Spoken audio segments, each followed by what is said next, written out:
Bienvenidos a un espacio donde cada voz cuenta, donde no excluye, sino abraza. Esto es Isis y Mati, Perspectivas Inclusivas, un viaje hacia el cambio. ¿Están listos para explorar nuevas perspectivas? Yo soy Isis, soy mamá, soy psicóloga y soy maestra. Yo soy Mati, soy estudiante avanzado de la carrera de Derecho, aficionado a la música y la literatura y persona con discapacidad de nacimiento. Bienvenidos a nuestro podcast.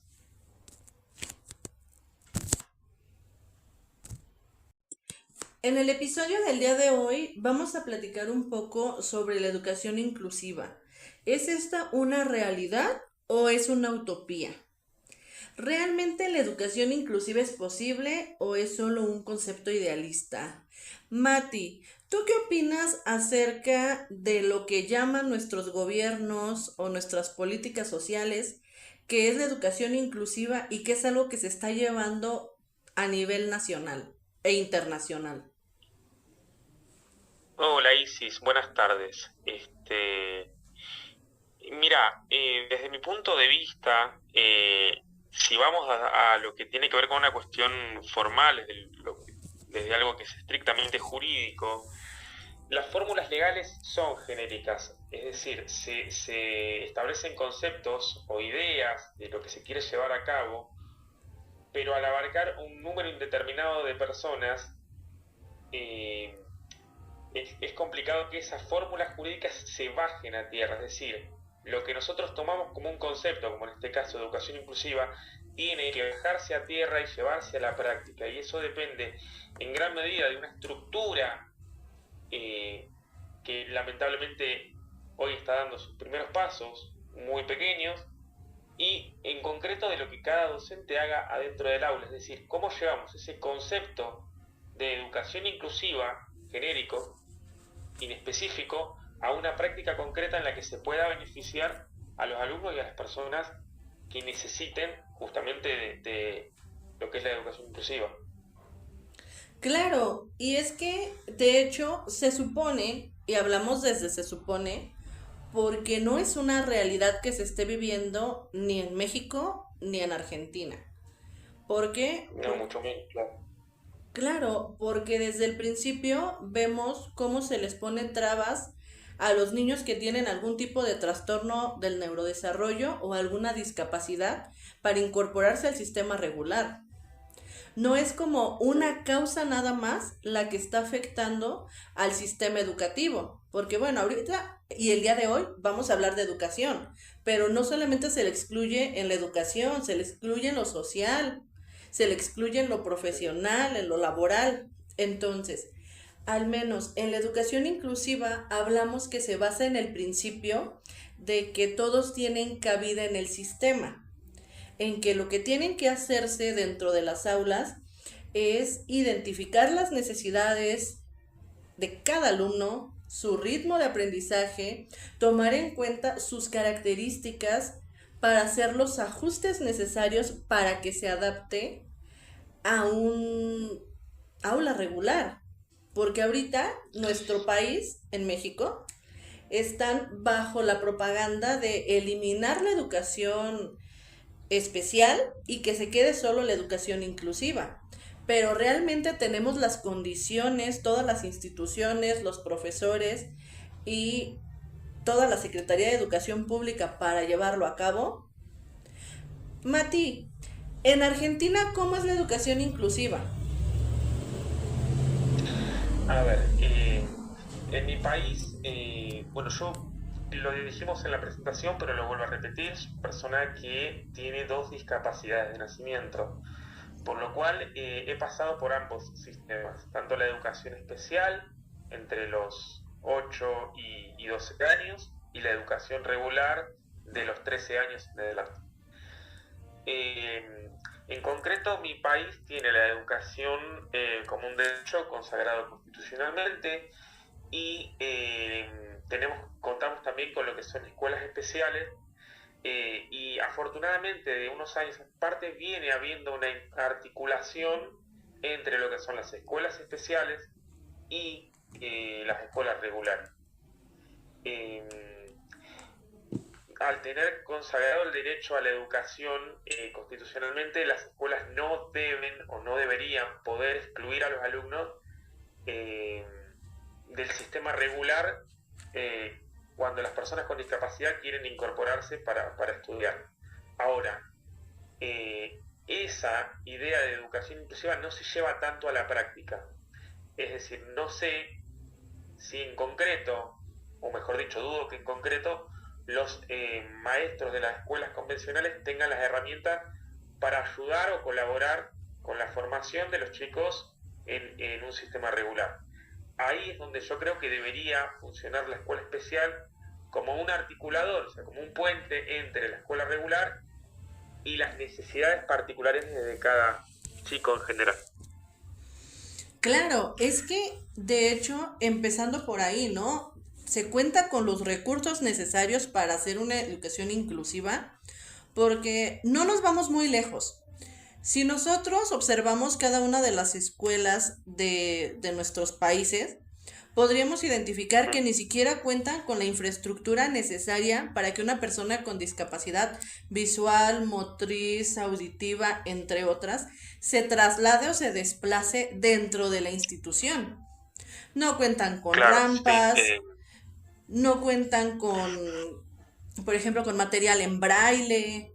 Hay maestros que no saben lengua claro, de señas. Hablamos de que simplemente, o sea, vámonos a la infraestructura. La escuela no está diseñada para su independencia. ¿Por qué? Porque hay escaleras por todos lados, hay bordes, la planificación no fue diseñada para todos. O sea, no se pensó en que en algún momento todas las instituciones iban a incorporar personas con discapacidad que tienen limitaciones físicas o limitaciones visuales. Entonces, claro. Lo que suele suceder, perdón, te interrumpí. adelante, adelante. No, lo que suele suceder en estos temas es que las necesidades se van cubriendo a medida que van apareciendo los casos, digamos, lo que no existe ni en tu país, ni en el mío, ni en Latinoamérica en general, es una planificación previa teniendo en cuenta las necesidades de antemano de los alumnos, que es lo que se debería hacer de acá en más, quizás, ¿no? Tener contemplado en la planificación de los edificios que va a haber personas con discapacidad motriz, con discapacidad visual, evitar las escaleras en su mayor parte. Y por otro lado, llevado puntualmente a lo que es el ámbito educativo, debería haber desde el gobierno herramientas predefinidas. Los maestros ya tendrían dentro de la misma carrera dentro de lo que es la formación docente, perdón, tener ya herramientas predefinidas para enseñarle a un chico en braille, saber lengua de señas, y no depender de la voluntad en concreto de cada docente, sino que ya esté incluida esa parte en la formación. Claro, y es que muchas veces las instituciones se lavan las manos, empezando por la parte de la infraestructura, que no cuentan con rampas, con materiales, etcétera. Después, el segundo responsable que ponen es al docente. ¿Por qué? Porque el docente no sabe, no conoce, no está empapado de esos temas. Y aquí el tema también es otro. ¿Quién capacita a los docentes para que tengan esas herramientas? Porque realmente la educación inclusiva es algo que le corresponde al Estado. Entonces, si eso Claro. le corresponde al Estado, el Estado debe capacitar a sus docentes para que tengan las herramientas para atender cada necesidad que tiene cada uno de sus alumnos. Pero es exigirle al docente que incorpore a una persona con discapacidad sin decirle cómo va a intervenir en su proceso de aprendizaje. Entonces, ¿lo va a hacer bien? No lo sabemos. Y claro, hay docentes que No, tienen y la voluntad. tenemos, Adelante, adelante. perdón, y esto parece novedad, pero lo quiero marcar, la intervención de un buen docente en el momento específico de la formación de un niño con discapacidad es fundamental. Eh, Esto lo hemos charlado nosotros en privado, pero la, la, las herramientas que se le brindan a un chico con discapacidad, sobre todo en los primeros años de formación, son herramientas no solamente pedagógicas o intelectuales, sino para vivir de una mejor manera. Que un chico con una discapacidad visual, como fue mi caso, pueda aprender a leer, por ejemplo, ¿no? Le cambia completamente las herramientas para su futuro, o que una persona hipoacúsica encuentre una manera de cómo poder hacerse entender o escuchar una clase o recibir esa información.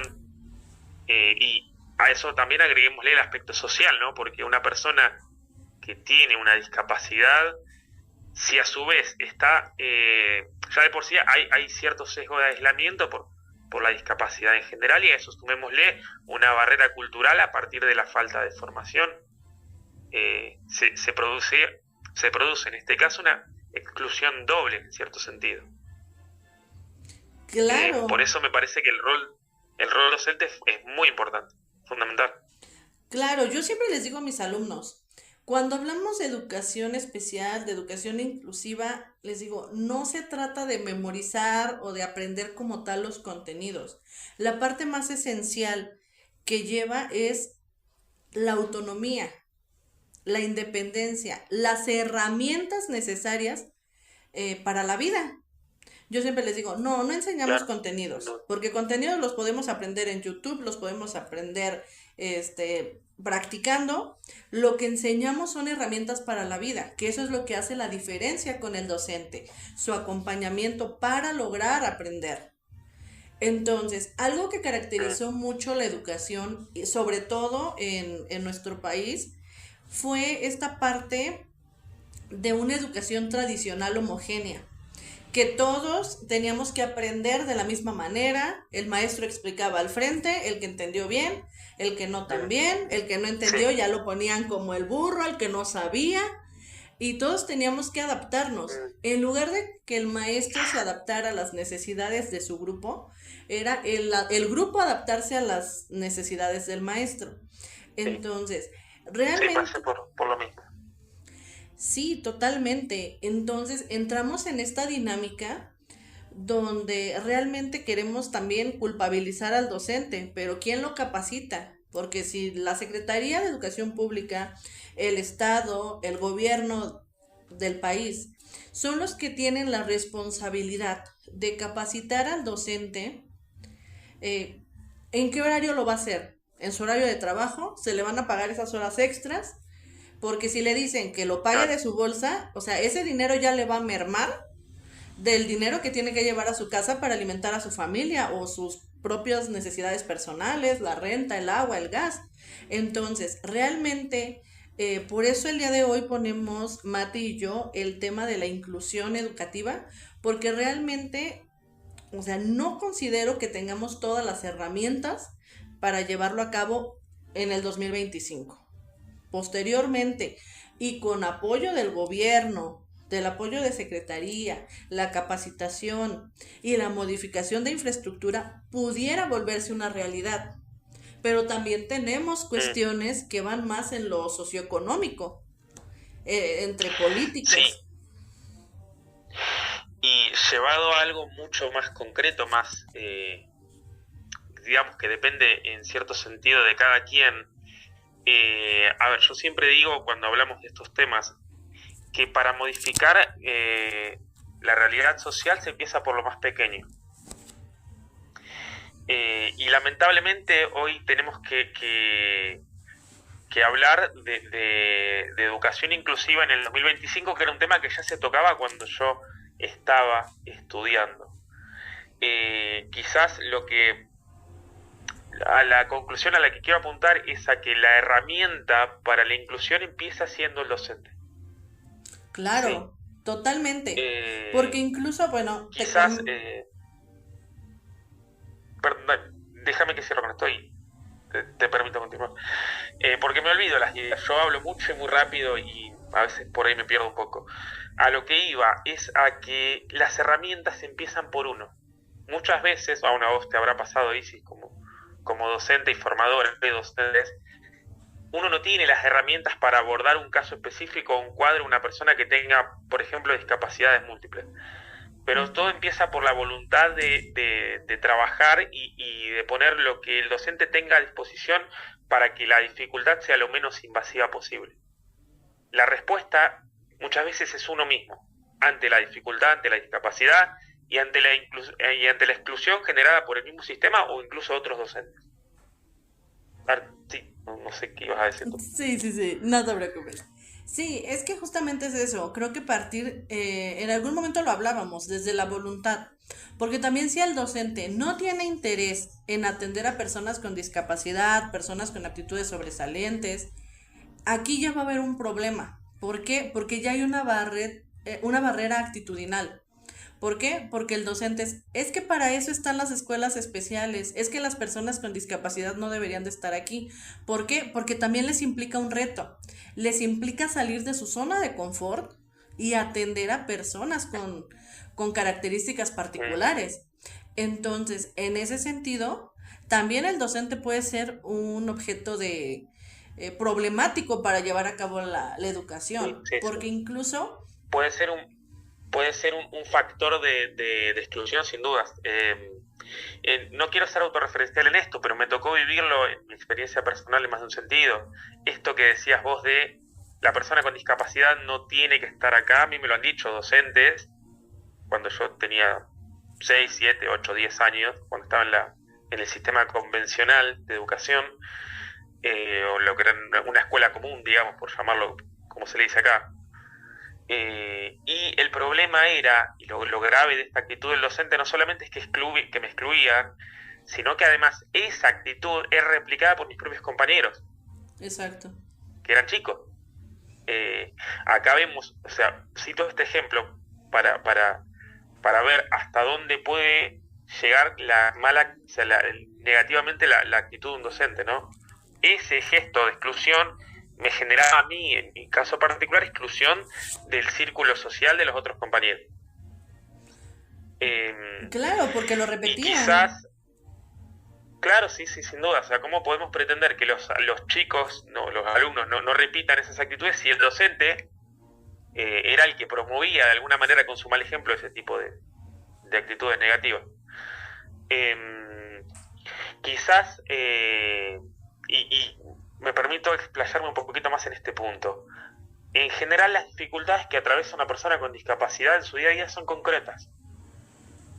A ver, la discapacidad en sí no se puede resolver por la acción de otro, de un tercero. Pero la dificultad generada por la discapacidad sí. ¿A qué me refiero con esto? Yo tengo una discapacidad visual y una discapacidad motriz. No puedo cruzar calles, no puedo parar colectivos, camiones, como se le dice en tu país. Entonces, mi discapacidad no la van a resolver. Pero si me ayudan a parar el colectivo o me dicen lo que dice un cartel porque no veo, me resuelven la problemática generada por la discapacidad.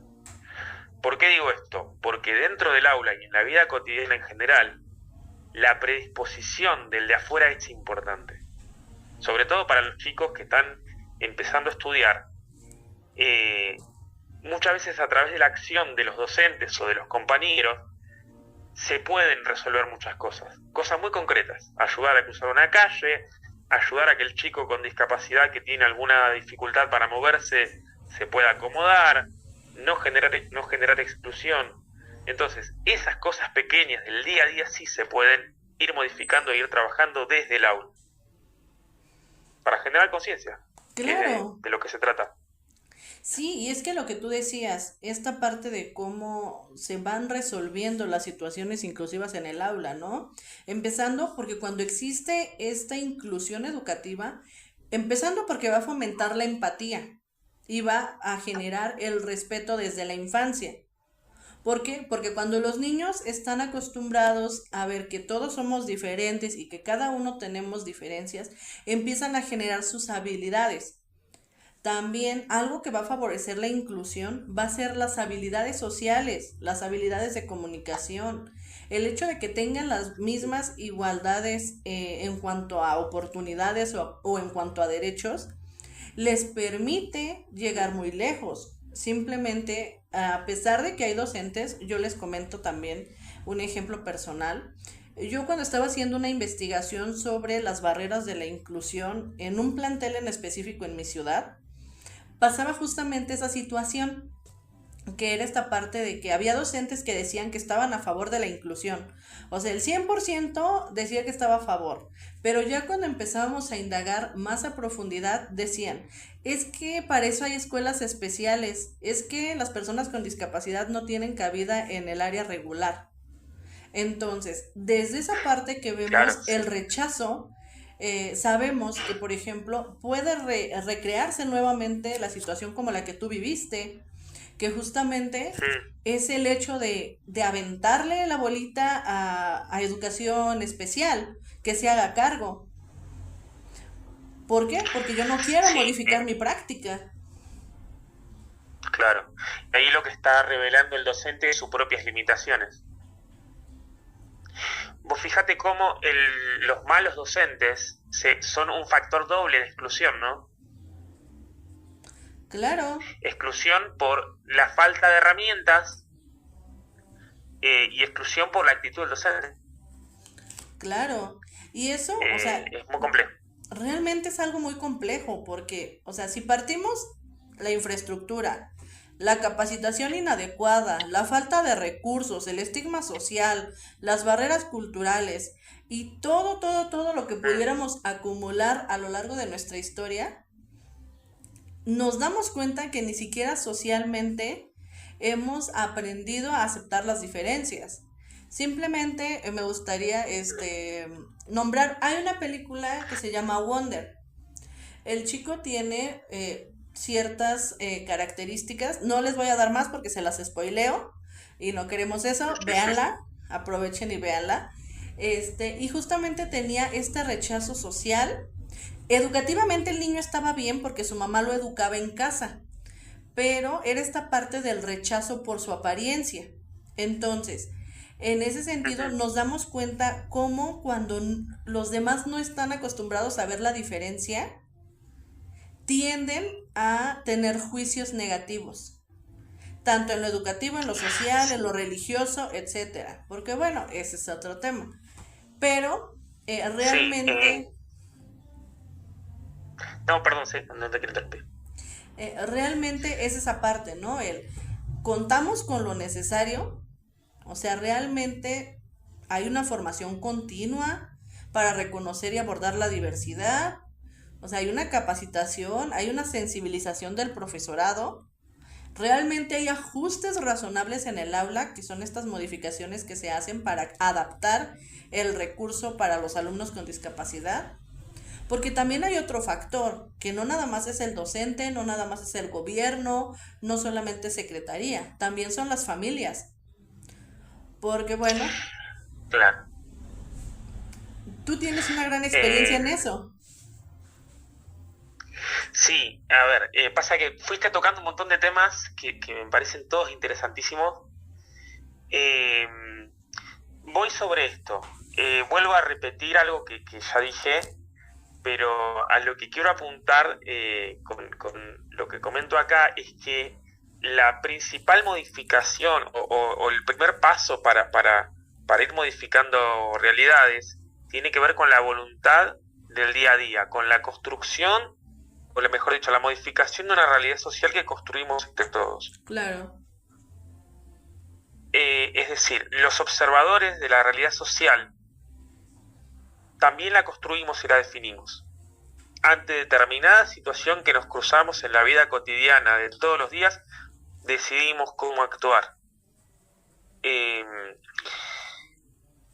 lo que quiero decir es que con nuestros pequeños esfuerzos, con nuestras pequeñas acciones, podemos ayudar, podemos cambiar un montón de situaciones, un montón de cosas. Y ante los problemas de mayor envergadura que ya se escapan a nuestro control, a nuestras posibilidades de decisión, al menos tenemos la capacidad y un poco yo creo la obligación de alzar la voz, de decir, bueno, tenemos estas, lo que decías vos, estas barreras de infraestructura en tal escuela. Bueno, no la puedo cambiar yo porque no me corresponde o no está en mis facultades, no está en mis posibilidades, pero hago visible la situación. Y más en esta época con el tema de las redes, que es algo que en mi época no existía, hacer visibles las situaciones para que obligar al Estado a que justamente modifique lo que tenga que modificar. Eso por un lado. Después, lo que tiene que ver con el rol de las familias en lo que es la educación especial es fundamental. En primer lugar, porque las primeras pautas de educación el niño las tiene a partir de la familia. Vuelvo a marcar algo que creo que dije al principio. Para mí el rol de la escuela especial, el rol primario, principal, o sea, no sé si principal, pero primario en cuanto a tiempo, es capacitar a la familia. Claro. Y ayudar a lidiar con lo que son terapias o formas de rehabilitación o de socialización. La escuela especial tendría que apoyar desde ese lugar en principio. En mi caso concreto, mi familia, yo tengo una madre que es muy joven, y mi familia fue muy, en lo que tuvo que ver con mi rehabilitación física e intelectual, fue muy importante. Mi mamá siempre fue muy estricta con todo lo que tenía que ver con mi forma de comportarme, la forma de moverme, resolver las cosas por mí mismo, lo que tenía que ver, por ejemplo, con la parte intelectual. A mí me gusta mucho la música, como canté, y mi abuela me hacía escuchar canciones e interpretar letras. Entonces yo ya estaba acostumbrado desde muy chiquito a recibir información y a partir de mi habilidad, que en este caso era la oralidad, poder transmitir lo que sabía. O sea, mi familia se dio cuenta que yo tenía muy buen vocabulario y buena memoria. Entonces empezaron a formarme mejor dicho, a formarme, no, a fomentar que desarrolle esas habilidades. Después, lo que termina sucediendo en la práctica y en general es que quien convive con una persona con discapacidad, en primer lugar, puede llegar a sentir rechazo por su propia ignorancia, por su prejuicio, pero después somos personas que tienen un padecimiento específico, una condición o lo que fuere. Yo con las cuestiones terminológicas no tengo reparos. O sea, para mí decir condición, padecimiento, persona con discapacidad es lo mismo. Hay gente que por ahí es más, tiene más reparos respecto a los términos, que también es entendible. No es mi caso. Para mí son solamente palabras, si no van acompañadas de una... si no van acompañadas de un cambio de mentalidad de fondo. Entonces me voy a referir a estos términos de manera indistinta. No lo hago con intención de molestar a nadie, simplemente me suelo conducir así. Claro. Sí, ¿A qué voy con esto? Y es que también un punto importante que acabas de decir es, también vamos a tener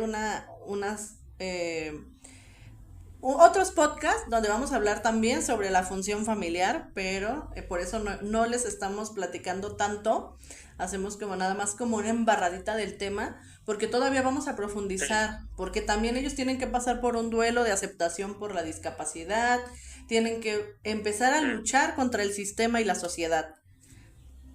Perdón, y si no pueden con el y si no pueden con el duelo, tenemos una excelente psicóloga que les puede dar una mano con eso.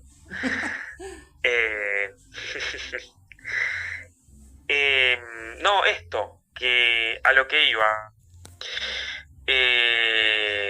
para que me perdí. Dame un segundo que te doy un poquito de tiempo por si hay que cortar esta parte. Veníamos hablando de el rol de la familia. Iba a esto. Lo que suele suceder en la práctica es que quien convive con una persona con discapacidad en principio puede sentir cierto rechazo por su prejuicio, por las ideas previas o por su desconocimiento, su ignorancia.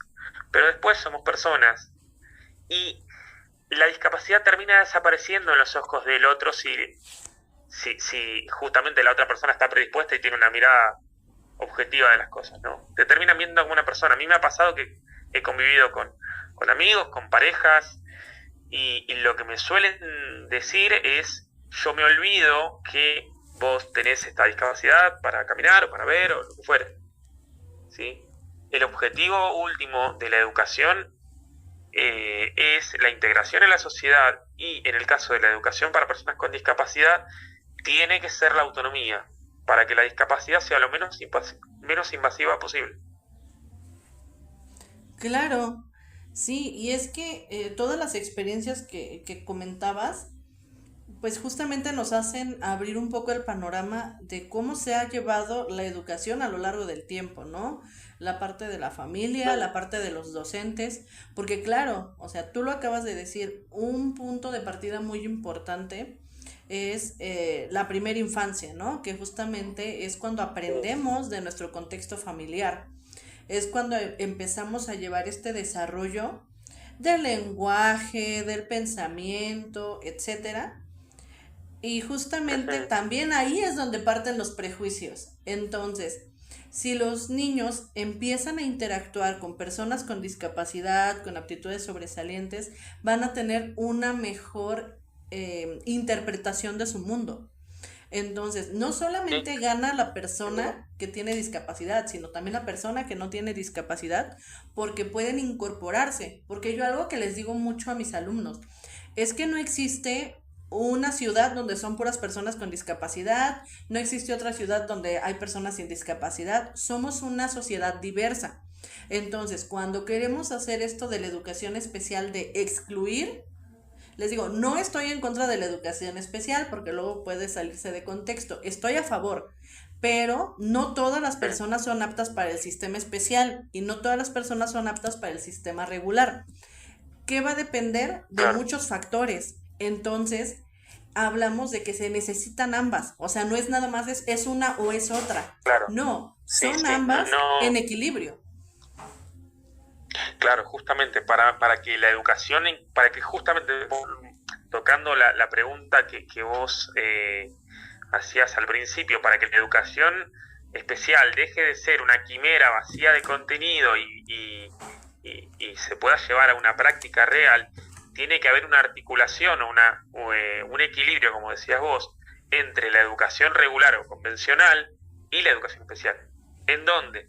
Las escuelas especiales tienen o deberían tener ese rol orientador y formador incluso para los propios docentes convencionales, ¿no? Para enseñarles cómo se tendría que trabajar con los alumnos o para brindar las herramientas. Claro, Yo no es mi intención hablar mal de la educación especial, pero en mi experiencia y hasta donde yo estudié en la escuela especial, esto no sucedía. Había lo que se llamaban maestras integradoras, pero no existía, por lo menos no pasó en mi experiencia personal, que no quiero generalizar, esta articulación o trabajo constante entre los docentes convencionales y los docentes especiales. En mi caso no pasó. Eh, sí, hubo muy buena predisposición en la escuela convencional a la que yo asistí de más grande, como para decir, bueno, vos tenés estos problemas para ver, entonces te tomamos oral y no te hacemos escribir porque tu discapacidad motriz no lo permite. Pero fue una cuestión de una decisión de la escuela convencional. La escuela especial no colaboró demasiado. Y retomando lo que era el tema de familia, pues me olvidé y me parece importante, también lo que suele suceder y lo que hay que evitar, por más que sea difícil de aceptar, lo que tiene que ver con el rol de la familia es la sobreprotección negativa. No quiero profundizar mucho en esto porque, como bien dijiste vos, lo vamos a tocar en un futuro, pero es algo que suele suceder también. Al chico con una discapacidad se lo tiene que formar, se lo tiene que educar para que sea lo más autónomo que su discapacidad le permita. claro, Y eso no puede suceder si hay sobreprotección. claro, porque hay muchas familias que justamente los tienen en casa sin incorporarlos a un sistema Mm, social o educativo. Por ejemplo, mi hijo tuvo una claro. compañera que desconozco la discapacidad que tenía, no pude hablar mucho con ella, y justamente estaba en Perdón, silla de antes ruedas. perdón por interrumpirte, ¿querés mencionar brevemente cuál es la característica específica de tu hijo? O para que quienes nos Claro, escuchan lo claro, me sepan. parece bien. Bueno, para ustedes que me están escuchando, mi hijo tiene una parálisis cerebral infantil a partir de una hipoxia cerebral. en un momento dado no estaba recibiendo la oxigenación necesaria. Entonces, algunas zonas del cerebro se vieron afectadas. Él usa silla de ruedas, también tiene una discapacidad visual a partir de una retinopatía del prematuro. Entonces, él usa silla de ruedas y usa lentes, pero a nivel cognitivo todo es adecuado a su edad. Entonces, Es un avión a nivel cognitivo tu hijo. claro, Es un genio. Yo creo que ya me superó. yo solo quiero que sea libre, libre como las mariposas, que pueda volar a su ritmo, Sin que sea duda, independiente y autónomo sin duda. y que pueda lograr cada uno de sus sueños. Entonces, Y es bueno. Y es bueno. Tiene buen corazón. así es. Entonces, él tenía una compañera que estaba en silla de ruedas, pero la incorporaron al sistema de tercer grado. Entonces, aquí el tema era que la niña no sabía leer, no sabía escribir, no ubicaba las vocales, los números, porque jamás había tenido un acercamiento a la escuela regular. Y esto fue gracias a la maestra que tuvo en su momento mi hijo, que le comentó a la mamá el por qué no la llevaba, por qué no la incluía.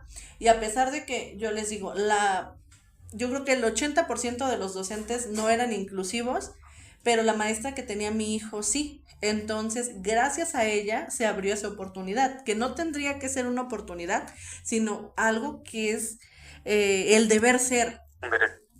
Entonces, pero ella sí era muy empática, muy inclusiva, tomaba en cuenta las diferencias, las necesidades de cada alumno. Entonces, esta niña se incorpora al sistema y pues le tocó empezar en tercero porque la maestra de primero dijo que por la edad ella no la podía recibir y empezó sus primeros pasos. ¿Y a qué voy con esto? La mamá jamás trató de incorporarla al sistema. ¿Por qué? Porque justamente también venía por los prejuicios de, pues para qué va, si no va a avanzar, si tiene una discapacidad, jamás va a poder hacer una carrera. O sea, todo el tabú que ella tenía de su contexto Claro. le llevaba justamente a tener esas opiniones respecto a la discapacidad de su hija. Entonces, yo lo que quiero dejarles ya para cerrar es que el hecho de tener una discapacidad o tener un diagnóstico de algún trastorno no quiere decir que el destino es el peor, ¿no? El hecho de que no puedes hacer una vida independiente o que no te puedes casar o que no puedes estudiar o que no puedes tener una carrera. Vamos o van a tener mayor dificultades, no lo vamos a negar, porque hay ciertas limitaciones, ya sean neurológicas, visuales, auditivas, de lenguaje, pero se puede lograr. Ustedes pueden lograr todo lo que quieran, solo depende de ustedes y de que luchemos porque el sistema se vuelva de verdad inclusivo, que se escuche las necesidades de cada uno de nosotros. Sí, sin dudas. Lo que extraigo en primer lugar de esto que estabas contando vos es que cuando hablabas de la maestra que fue empática y que generó este espacio de acercamiento para esta niña, es que en las acciones individuales muchas veces se marca la diferencia. Totalmente. Así como dije antes, que un mal docente puede generar un montón de consecuencias negativas, de las que ya hablamos, una buena persona, con su esfuerzo, con su trabajo, con su empatía y su voluntad, puede marcar una diferencia positiva en la vida de alguien. Totalmente. Me parece que ese es un poco el mensaje que queremos dar con nuestro podcast en general, que nosotros podemos ser ese factor de cambio, como bien decís vos y decís muchas veces, en la vida de los demás. Claro, podemos ser ese cambio que queremos ver en el mundo, como lo dijo Mahatma Gandhi.